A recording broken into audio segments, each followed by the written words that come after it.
Hi. The Cybertruck is neither the best nor the worst truck of all time. You've heard it said that a good compromise leaves everyone upset. Whether you agree with that cynical point of view or not, it perfectly encapsulates the 2024 Tesla Cybertruck.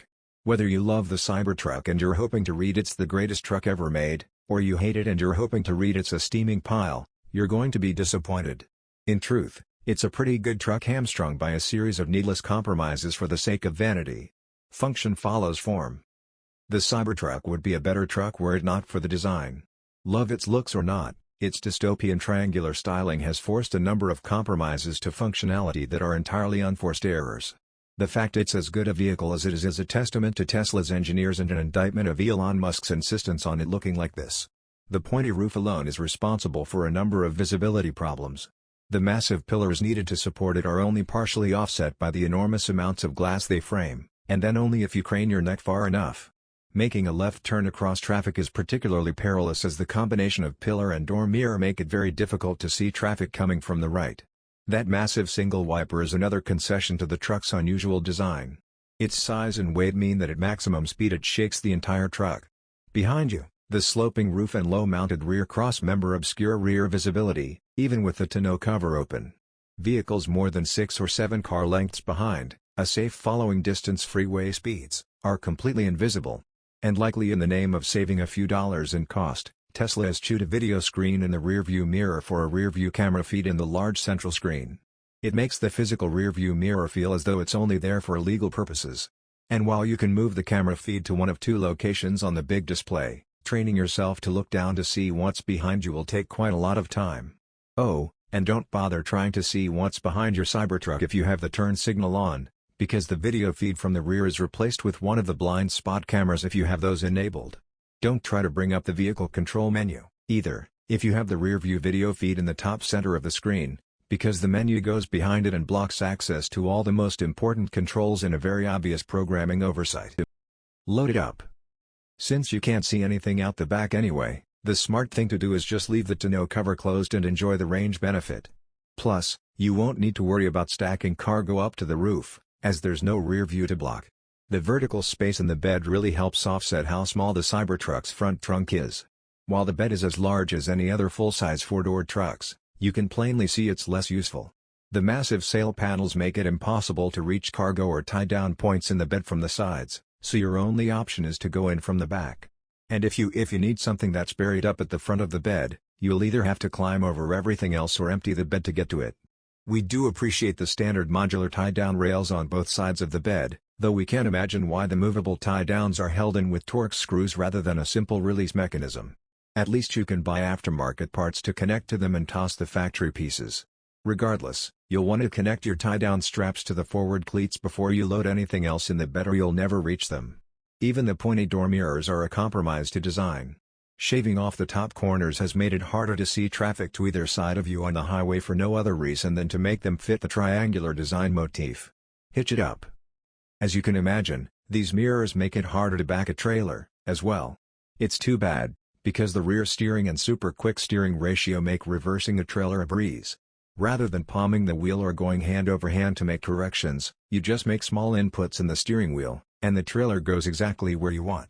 Hooking up would be easier if Tesla would overlay the path of the hitch on the backup camera screen like other trucks do, but it's not a deal-breaker. As with any electric truck, towing is effortless.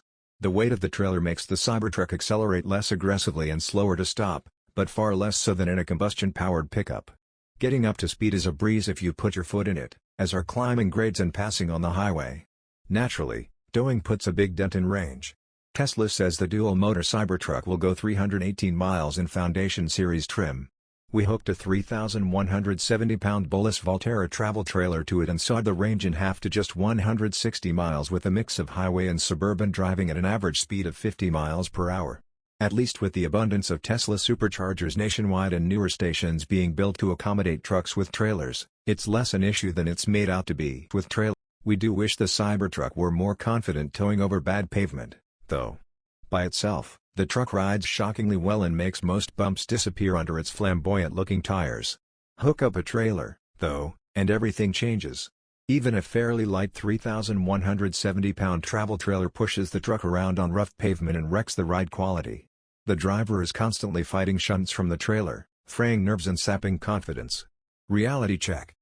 Back to the superchargers for a moment. Those charging sessions are going to be a bit longer than you might be used to if you were already a Tesla owner. Although it peaked at 252 kilowatts in our test, the Cybertruck's 123 kilowatt-hour battery is the biggest Tesla makes, and bigger batteries take longer to fill. Charging from 5% to 80% took 42 minutes, 10 minutes longer than a Model Y long range and just 4 minutes quicker than a Ford F-150 Lightning or Rivian R1T. That extra time will add up on road trips. Whatever the exact range is, it's far less than the 500 miles Tesla originally promised. In our road trip range test, driving 70 miles per hour on the highway until the battery drops from 100% to 5%, the Cybertruck made it just 224 miles. That's 5 miles less than that Model Y despite having a much bigger battery that takes longer to charge. Make sure you plan for that before you head off down the interstate or out into the wilderness. Range isn't the only undelivered promise. Tesla also originally quoted a payload capacity of up to 3,500 pounds and missed the mark by 1,000 pounds. Still, at 2,500 pounds, the Cybertruck bests the Lightning. Then again, the Ford will tow more than 13,000 pounds, and despite Tesla's promise of a 14,000-pound max, it can actually only pull 11,000. We've already covered the bulletproof claim, which isn't really something you need, hopefully, and we're not touching the float like a boat thing. The $40,000 starting price is a definite no. Then there's the matter of it supposedly being apocalypse-proof. Off-road it, if you dare. Do not believe Tesla's hype about the Cybertruck being unstoppable or ready for any terrain in the universe. While they're butched up with massive sidewall lugs specifically for the Cybertruck, the custom-spec Goodyears actually have much less tread than a standard Goodyear Wrangler Territory all-terrain tire. In order to improve handling and range, they've been shaved down by 4/32 an inch compared to the same tire on a Chevrolet Silverado 1500 ZR2, the equivalent of thousands of miles of wear, giving it significantly less grip off-road. Worse, they easily cake up with mud, further reducing traction. On a fairly easy off-road trail, the Cybertruck spun its tires more readily and more often than our support truck, which was wearing its highway tire option. Part of this was an underdeveloped traction control system that allowed far more wheel spin than the support truck before engaging individual brakes to send power to the opposite wheel. A bigger part was the fact that months after customer deliveries began, the differential lockers are still non-functional, which is bizarre because they're simple lockers that are either on or off and should take minimal programming to enable. Then there's the fact you can overlap the pedals, a very common trick off-road to smooth out driving over big obstacles. It's clear that if Tesla has any off-road experts on its development team, no one is listening to them. There are other problems off-road, as well. The massive dashboard, don't set things there, or you'll need a trash picker to get them back, makes it difficult to see what's in front of the vehicle even when you get up out of your seat, and the front camera looks a bit too far ahead and isn't pointed far enough down toward the ground. It also strangely enables the rear-facing side cameras rather than the forward-facing ones, so you can't get a look at what's going on around your front wheels and how close you are to obstacles. And there's no way to change this. Then there's the matter of the aerodynamic spats just in front of the rear tires. They hang down and are prone to catching on obstacles, which will rip them right out of their mounting holes. We also have concerns about the placement of the charging port in the fender flare, where it's in danger of being damaged by trees and rocks during serious off-roading. Oh, and there's the fact the Cybertruck has no standard spare tire. You're definitely going to want to get one of those before you venture out onto the trail. If you want to do any actual off-roading with this Tesla, you have some work to do before you hit the trail. In the event of the apocalypse, anyone with an unmodified Cybertruck will want to stick to roads. By the numbers. The tires also compromise handling and stopping on pavement. Although it does both competitively, you can tell from behind the squared-off steering yoke it could do even better on a street tire, which Tesla isn't offering as of now. Similarly, it would be far more capable off-road with a real all-terrain tire. These tires are jacks of all trades and masters of none. This is clear from our test data. Tesla engineers have leveraged their excellent on-road traction control to make the Cybertruck launch harder than a Model 3 dual-motor. This dual-motor Foundation Series truck packs 593 horsepower and 525 pounds-to-foot of torque, enough to push the 6,660-pound stainless steel attention magnet to 60 miles per hour in 3.8 seconds and through a quarter mile in 12.4 seconds at 110.3 miles per hour. That's quick, but a heavier Ford F-150 Lightning Platinum with less power will do it in 4.0 seconds on a street tire, so the Cybertruck's tires are holding it back. It becomes more obvious stopping and turning. A 126-foot stop from 60 miles per hour is good, but that same chunky Lightning will do it in 118 feet. Put the Tesla into a corner, and it'll pull 0.76 average lateral G, slightly less than the Lightning's 0.77. It only gets worse in our figure 8 test, where the Cybertruck needs 27.3 seconds to complete a lap at 0.67 grams average to the Ford's 27.1 seconds at 0.68 grams average. This despite the Tesla's lighter weight, greater power, quick ratio steer-by-wire, and rear steering. And while all the steering tech makes the truck feel super maneuverable, at 43.5 feet, its turning circle is basically the same as any other full-size pickup trucks, making you wonder how bad it would be if it didn't have rear steering. At least there's no clumsy fumbling with the steering yoke like you get in the Model S and X. In the Cybertruck, it turns from lock to lock in less than 360 degrees. As you'd expect, there's zero steering feel in this entirely by-wire system. This, combined with the ride quality and the general isolation from the outside world, makes the Cybertruck feel slower than it actually is. You never quite feel like the truck is accelerating as quickly as the stats say it is or that you're going as fast as the speedometer says. Around corners, it handles more like a Range Rover than a pickup truck. It's very similar to the way a Rivian R1T handles, excellent for a truck, great for an SUV, and pretty good for a sedan. It's hardly a supercar as Musk has suggested, but it is fun to a point, even as the notion lingers that the tires are holding it back. Whereas that Rivian feels like you can just keep leaning on it, there comes a point with the Cybertruck where you don't want it to push any harder because you know it's just going to understeer.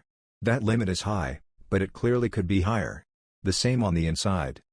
The steering yoke exists, so far as we understand, because Musk wanted it to.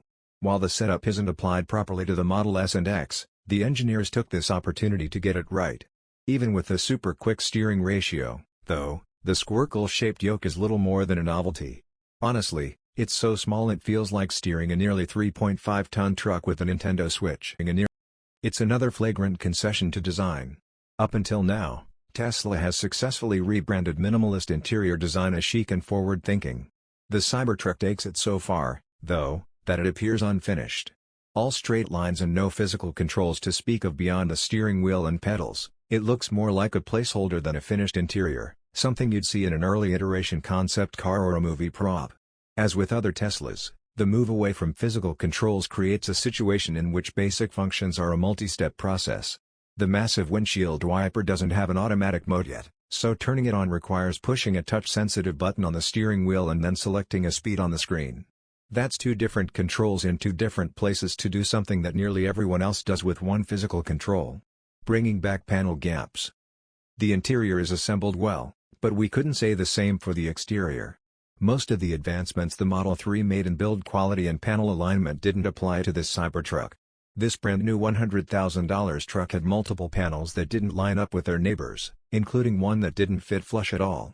There were sharp stainless steel corners sticking out in multiple places where they shouldn't, and the panel gaps range from just uneven to downright atrocious. Look in your side view mirrors, and you can see the waves in the body panels themselves.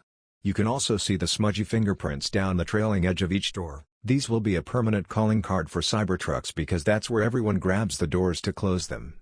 The truck is statement piece. All of this said, there's a certain honesty to the Cybertruck. In a world saturated with overland builds festooned with every piece of off-road equipment known to man but which never leave the pavement, the Cybertruck speaks plainly. Everyone knows you bought it because you think it looks cool and everyone you know and will ever meet will want to take pictures of it and go for a ride in it. In the land of pavement machines, the Cybertruck rules.